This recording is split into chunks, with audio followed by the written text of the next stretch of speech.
Welcome to Gulfstream Park West, and welcome to the Gulfstream Park West Handicapping Show. Ron Nicoletti, along with ACACIA Courtney here.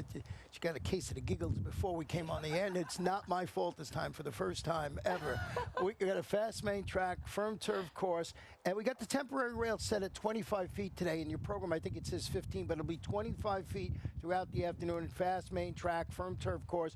Boy, it's really nice in South Florida now. It is nice. We got a little bit of a breeze today. It picked up just a couple minutes ago. Of course, when I wear my hair down, that's when it gets a little bit windy today, but it keeps it nice and cool, really comfortable temperatures, and we've got a lot of exciting stuff on tap for today's 9 races. Yeah, we got a couple of nice carryovers. We're going to start with one right in race number 1, and that is the Rolling Super High 5, and it's a little over $1,000 in that one. And of course, that always when we have 7 runners or more, you can play the Rolling Super High 5. So starting with a little, as I mentioned, over $1,000. And also in race 1, in case we'll have our first of 2 pick 5 tickets, and the Rainbow 6 starting to build again. It's on at race 4 today. Race 4 today, so keep an eye out for that. As you said, Rainbow 6 starting to build, approaching $50,000, right about the $47,000 mark right now, and you'll have your Rainbow 6 ticket, and then we'll close it out with the final pick 5 of the day. That starts in race number 5, races 5 through 9. Again, just a 50-cent wager. Yeah, and it's going to be a lot of fun today. There's a couple of, I actually found a single today. Yesterday was not the case. It was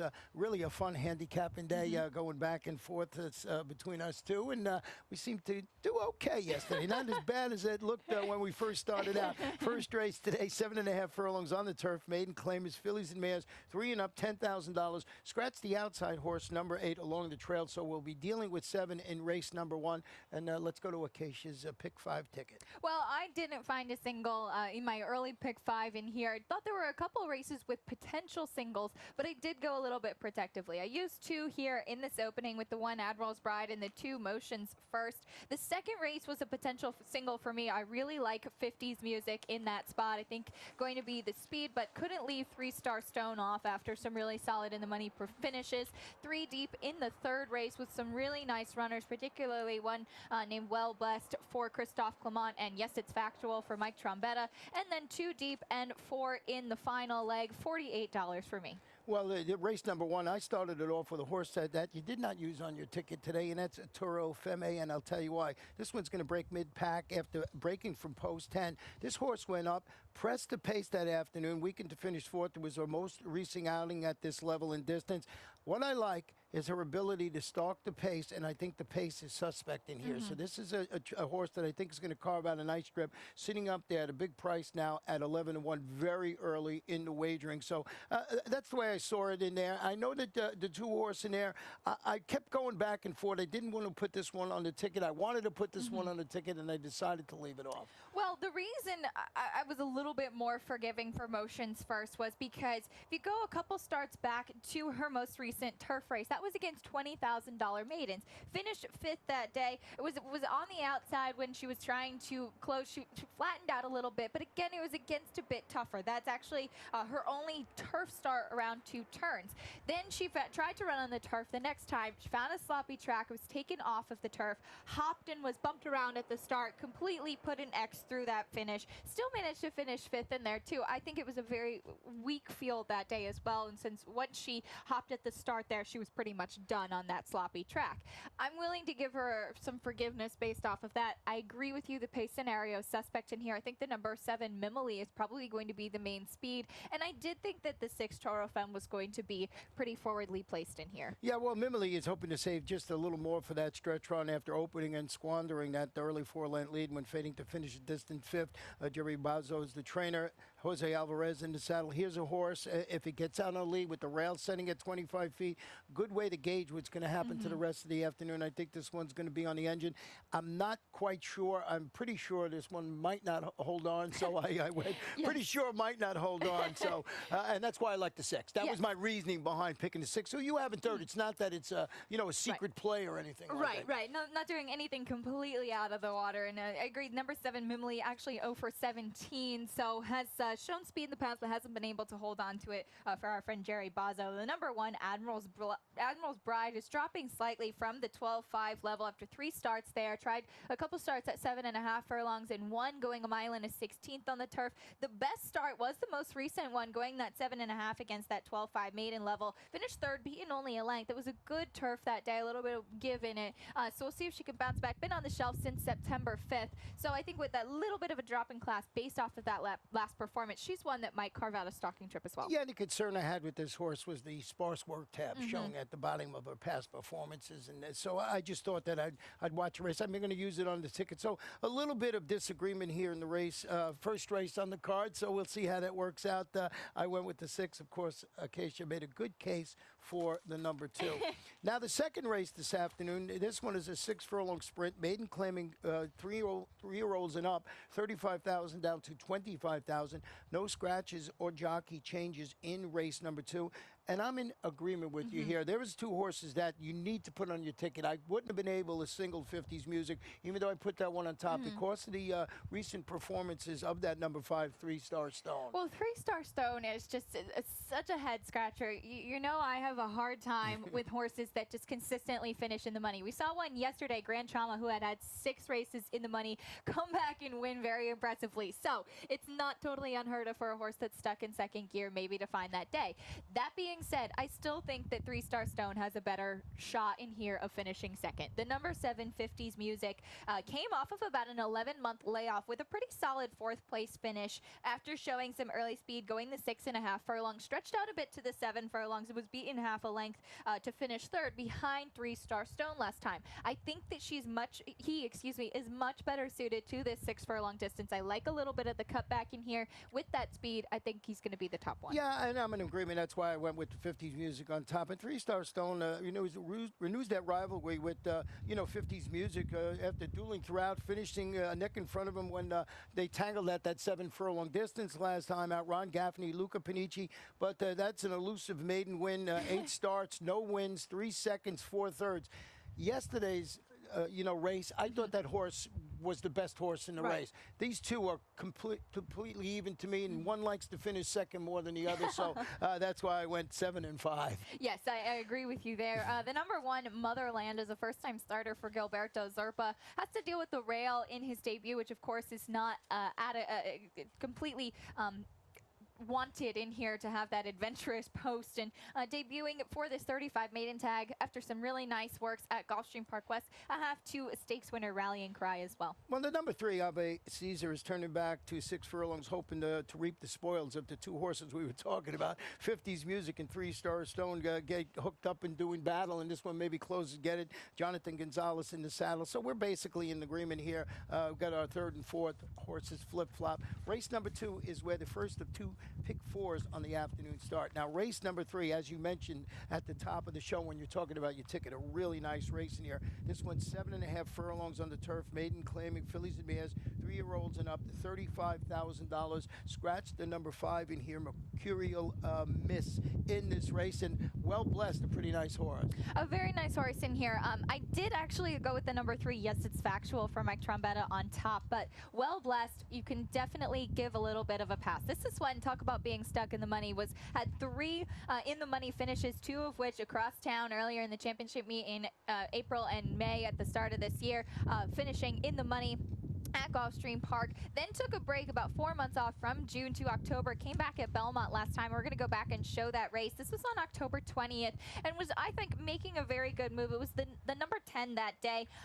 This is in the stretch run, kind of angled off of the rail and then got bumped. It's a little bit hard to see. Unfortunately, we only have the pan shot available here, not the head on, but we're going to slow it down so that it's easier to see. The number 10, Well Blessed there, sitting in 3rd, does get bumped a bit as the horse that ended up coming and almost getting the win that day, Parabolique, bumps her in the stretch there and just kind of knocks her off any momentum, gets cut off. She had to drift out. I don't know even with that if she would have gone on to win that race, but she did lose some momentum in there. Yeah, and you can just see that her action was slowed when the horse came out on her in that particular race. So Well Blessed, for all the reasons you made my case for putting this one on top of my ticket. Now, yes, it's factual. It's turning back to 7.5. Went up and chased the pace throughout last time out, finished second. That was a $40,000 maiden test going a mile and a 16th. That was on a good turf course up at our sister track in Laurel.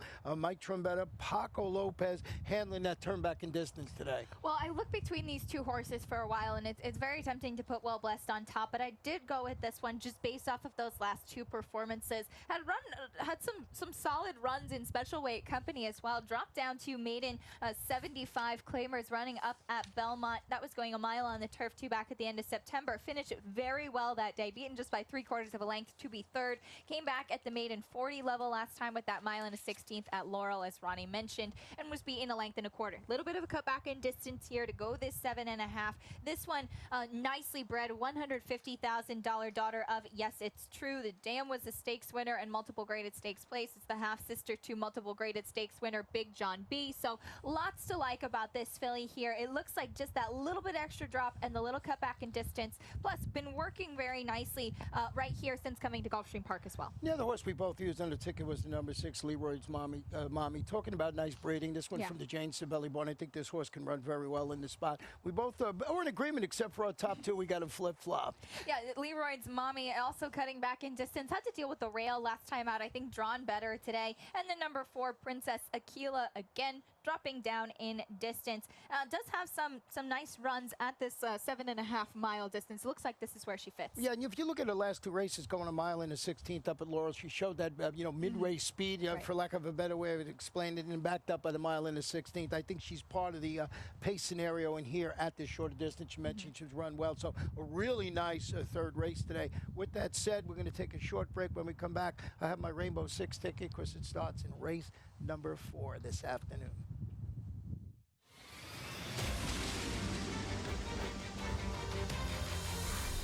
Next January, 12 horses, $1 million buy-in for a $12 million purse.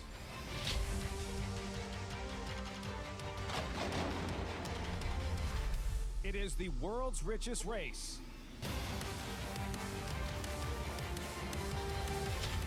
It is the Pegasus World Cup.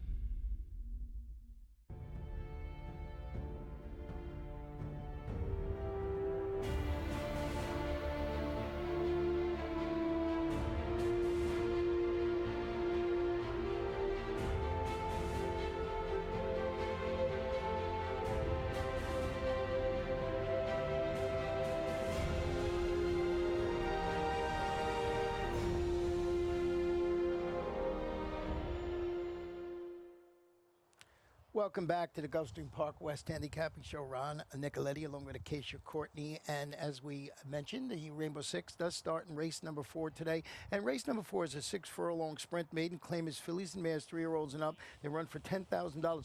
One equipment note in here. Please note that the number 7 Golden Trippy will race with blinkers on. So blinkers on, number 7 in here. And let's show you my Rainbow 6 ticket. And I went 3 deep in here, and I got a single in the next race is what I was telling you. And I'm taking a bit of a shot with that single in the next race, and that's Shack Up. And this one, from the Mark Cassie barn, I wanted to go deep in these other races because I wasn't as convinced. So I got to get Shack Up to come home on top. And the rest of my card, you can see 3, 3, 2. And I went 4 deep in the last. So I figure if I can get through the 5th race, I got a good shot maybe of nailing this afternoon. Well, really nice, affordable ticket. And I agree with you that Shack Up is the one to beat, as we'll see as we get to my late pick 5 in the next race. I went 4 deep in the 5th race, as usually happens. No surprises there. But I do agree with you about spreading a little bit in this 4th race, this maiden claimer. I landed on the number 1, You're My Destiny on top, who I see that you used as well. Got the lead last time in her debut from the barn of Angel M. Rodriguez. Not really known for first-time starter, so like that she has a race under her belt now. I think especially coming from the rail, she's going to be forwardly placed. Hopefully maintain that lead after grabbing it. Yeah, and it was a pretty nice debut. Just got nosed out for second money in that race, beaten 2 3/4 lengths. Off that performance, looks like this one has the most upside in this race to get that maiden victory. We got our couple of horses flip-flop in here. I went with the number 4, Gone West Express, renewing the rivalry with that horse we were just talking about after rallying to finish a nose in front of her when the blinkers were entered for her last start. So Gary Jackson, Sammy Camacho handling the rematch. These two look like a must-use on the ticket because one actually finished in front of the other last time out. Looks like the 4 is moving in the right direction with those blinkers added. Those blinkers really did seem to to make a big difference last time in the way that she ran, and I thought it was a very solid performance in there. I did go with the number 8, Little Quiet, in second in here. This one seems to like to finish in the money as well, or finish close to the money. Should be forwardly placed as well, and Edgar Zaya stays in the saddle. This one's just had a really hard time getting that maiden victory in here. Finished a very good 4th last time behind those 2 horses we were just talking about, Gone West Express and You're My Destiny, but it was a solid performance in there. I think that this is one that might be able to hold on for a piece in this spot. Yes, finished behind the other 2 horses in this one, but a pretty consistent runner. You always know what kind of race you're going to get from this filly. Well, as the great Yogi Berra once said, it can be deja vu all over again. Yes. So we'll see how these horses, how the whole race shakes out in here. They know each other very well, yes, put it that do. way. Race number 5 this afternoon, 7.5 furlongs on the turf. Starter optional claimer fillies, 2-year-olds, or that optional claiming price of $35,000. Scratch the number 4, Little United. And Little United declared out of this race. This is where our final pick 5 of the afternoon starts. And before we show you Acacia's ticket, I want to remind everybody the rail setting 25 feet today. 25 feet, and again, this is where the late pick 5 starts. Ronnie did single Shack Up in this race. I did go 4 deep. I thought that Shack Up was trying to get out of being in second gear, was second in her last 2 behind turf superstar at this level, Queen de Valet, so certainly nothing for shame in that. But I thought there were a couple other solid runners in here. Primarily David Fox has 2 nice ones in this spot. The next race in the 6, I did go 3 deep, but I think it's a first-time starters game. The number 2 Alum for Todd Pletcher, and then 2, 2, and 2 in the last for $48. Well, Shack Up going to wear those blinkers this afternoon after, as you mentioned, rallying to finish second behind Red Hot Queen de Valet. That one had notched its 5th consecutive victory when defeating this daughter of Shackelford last time out. Going to show you a stat on trainer Mark Cassie with horses wearing blinkers for the first time over the last 5 years with 2-year-olds, on the turf. Not that great of a stat here, but I wanted to show it so everybody's aware. 3 for 23, 13%, 35% in the money with $1.33 ROI. So, you know, the blinkers are not the reason that I put this one on top. I just thought it run. I did. It was flatted by running second to Queen de Valet, and that was my thinking here. And I just thought this horse is sitting on that performance. But as we mentioned with our tickets, always just to gauge how you might want to put your ticket together. You went 4 deep, I singled. Well, it's a good stat to know in here. I agree that the blinkers might help a little bit. I don't think it was a question of blinkers or not in the last 2 races being behind Queen de Valet. In fact, she was actually behind Queen de Valet in her debut race as well. The only race that she didn't run behind her was in the only race that she won and broke her maiden. That was going a mile on the turf in maiden 35 company. So maybe it's just being out of the shadow of that other runner in here that's really going to make the biggest difference. That being said, she's been very game in all of her performances so far. I did use the number 7, Taking It Easy, in second, who was a really impressive first-time starter for David Fox. Again, he has 2 in here. Also has the number 5, Ventina.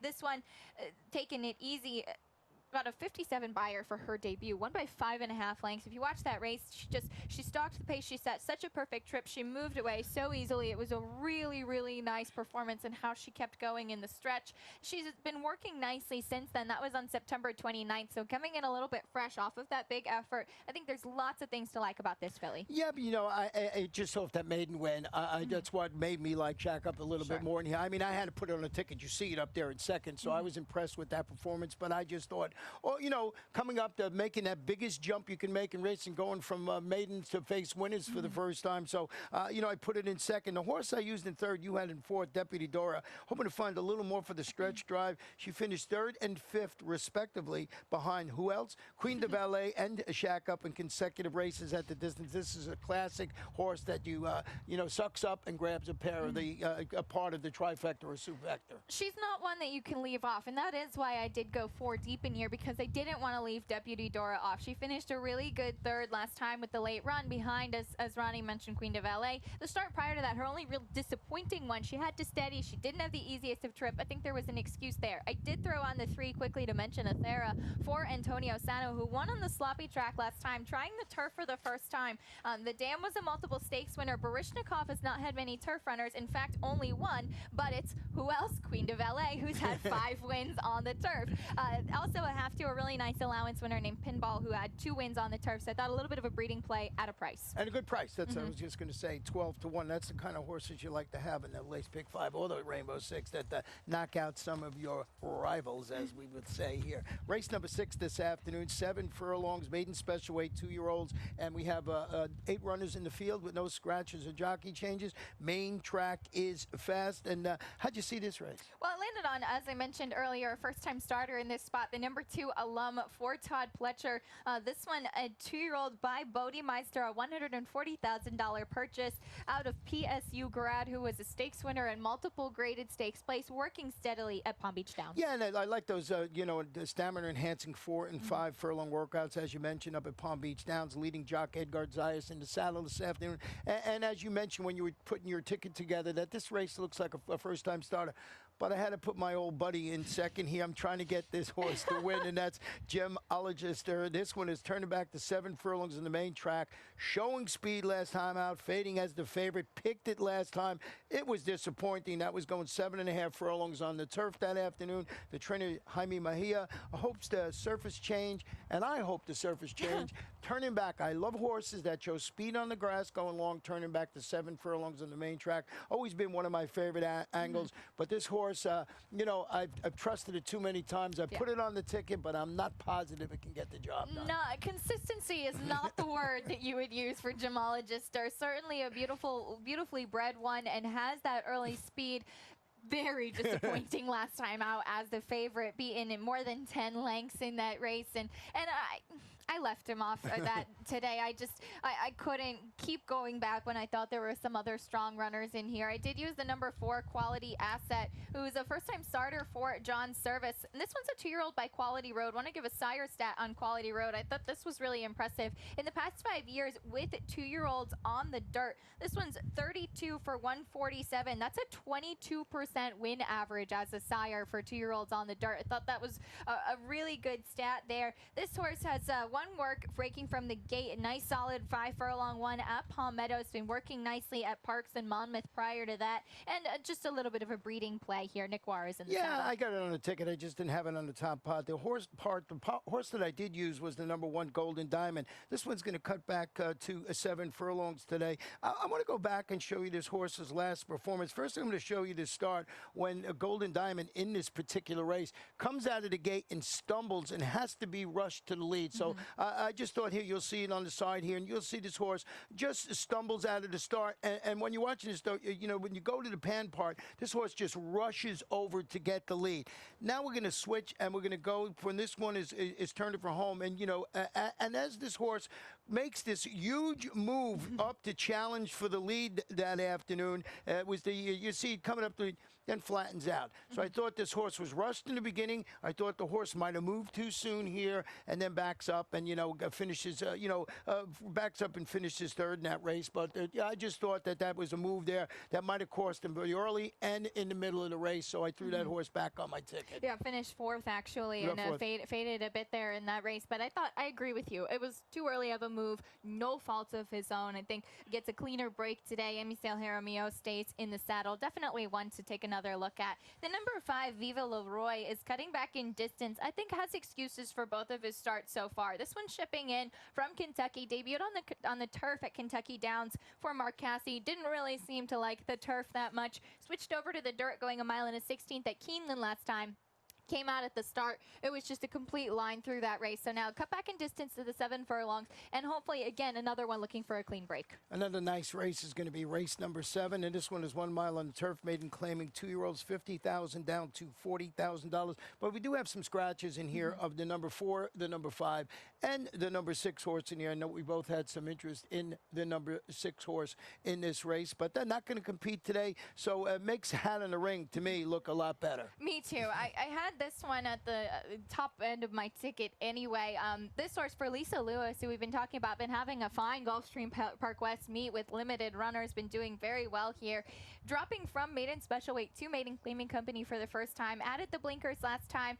3 starts for 4th place in all 3 of them. So trying to get out of that gear. Maybe the class drop will really help move him forward. Well, number 1, Wine Critic, is making his first start since a rough outing going a mile on the Gulfstream Park turf, in which he had to steady sharp up. He, behind the falling horse in that race. That was approaching the quarter pole. Finished third. Was elevated to second when they took the winner down for that infraction. So just a rough trip last time out. And Wine Critic, I think, with a clean, clean journey, it certainly can be on the ticket here and maybe get the best of Hat in the Ring, because this horse was running well when that mishap happened. Also, looking for a clean trip after both of his starts. Hopton was really bumped around in his debut at the start as well, so looking for a clean trip around the track today. I went with the two Son of Greatness as stepping up the competition, responded to the addition of Blinkers with a much improved second place finish, beating only a nose. It was a 25 maiden test going 7.5. Is he cheap? I don't know. I think with the scratches, he got to be on the ticket. I thought the same thing with Stun, who's moving back over to the turf and dropping in class. Race number 8 this afternoon. 6 furlongs, claim history and up. Non-winners of 2 in life, $6,250. Big scratch in here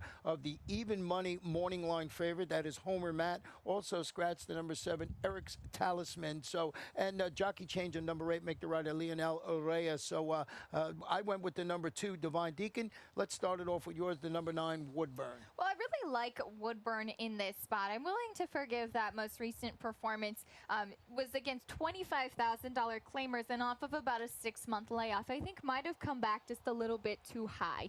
It's a very big drop in class here, so that's a bit questionable. Why such a big drop? Of course, they had Homer Matt on top before the scratch. I thought this one was going to be really dangerous in this spot. But Dave Brady, Tyler Gaffleone, again, now second off the layoff, cutting back a little bit in distance as well to this 6 furlongs. I think with the class drop, might be able to wake up a bit and capture some of that former form. Yeah, and I like the fact that Tyler Gaffleone stays aboard. So I think they knew that maybe it was a little too tough for this horse dropping down, and he's going to ride him back. I did go with the number 2, Divine Deacon, turning back to 3/4 of a mile. Responded last time out to that surface switch by dueling for the lead. Weakney to finish third against this same caliber of competition, going 7 furlongs. I think with the scratch in here, this one has that tactical ability to run very well in here. I mean, the whole race, as the complexion has changed with the scratch of the 4. It definitely has, but the main speed looks like now it will be from the number 1, Dioscuri, who's usually forwardly placed, well beaten last time on the turf. Go back, the last time that he ran on the dirt was over at Tampa where he broke his maiden, so returning to the perhaps surface that he might wake up on. Well, let's go to race number 9 this afternoon. This one, 5 furlongs on the turf. Claim is 3 and up, $8,000. Scratch the number 2, Pirate's Vow. We both have the number, well, I have the number 9, Super Semi, and so do you on top of your ticket. Wheeling back at the same level and distance after encountering, I'm going to call it double trouble in its last race. I want to go back and show you this performance. This horse that day was the number, I think it was the number 4 this afternoon. Yes, was the number 4, and you're going to see just had no room when they turned for home. Just was, you'll see it back there, and he's got that wall of horses in front of him looking, he has to steady a bit in number 4, and then you'll see once he gets to mid-stretch, it's a similar situation where just never gets that clean trip to run. You see he's looking for a spot, and he finally finds a little spot here. You'll see him duck out and close to be second in here, and I just thought it was a good performance. Just had trouble at the top of the lane in mid-stretch and still was game enough to finish second in that race. As game as they come in that performance, his form lately has been really strong, save the one dirt start. Definitely seems to be more fitted to these 5 furlongs on the turf and at this level as well. Done well at Gulfstream Park West with 3 starts, a win, a second, and a third, so 100% of the time in the money in there. I did use the number 3, Bonsai Charge, in second, and this is a bit of a question mark, but I want to go back and show this race and show why I put him so far forward on my ticket. Came off of about a 4-month layoff last time out and was drawn outside that day. He was the number 11. He was the number 11 on November 11th, race number 10 actually, so at least not that, but we're going to show the break here, and it just comes out a bit slower than he usually does. Normally it shows some speed. Again, this was coming off the layoff there. He really starts moving at the 3/8 pole and has to go wide, but he keeps running on. I like how game he was in that performance. He's coming back now in 6 days. So after about a 4-month layoff, and then he comes back in 6 days, maybe it's a sign that he's fit. They're going to just keep moving him forward. Maybe it's a question mark because he did have a big effort there after a slow start. I think he shows a bit more speed today, and particularly with the scratch of 2, Pirate's Vow, who looks like he was going to be forwardly placed. Might set up well for Bonsai Well, Charge. I like this horse today. The big concern I had, and I would read it a little further down on the ticket, I thought he was a long shot play today. I didn't think he'd be this high, low in the odds, and I just think he has a big shot, but that short turnaround turnaround has me worried a little bit. I did go with the 8-time Out of Mind, who's jumping up to face open competition after setting the pace, holding on to the feet. That was 8,000. Non-winners of 3 lifetime condition by ahead. Loves this horse loves to sprint on the grass. 14 starts, 3 wins, 7 seconds and a third. Yeah, he was one of those ones that was stuck finishing in the money. Seems to have woken up lately. He did win his non-winners of 3 last time. So as you mentioned, stepping up to open company. And then we both had the number 4, Morning Brew, who's been finishing well in his last few starts, getting a class relief as well. Yeah, 7-time turf winner. I think you got to put him on the ticket. Well, that's how we see our 9-race card on a beautiful Thursday afternoon. We'll be back in just a little while. But first, we're going to turn it over to our track announcer, Chris, and he's going to update you on all the scratches and changes you need to have a winning day.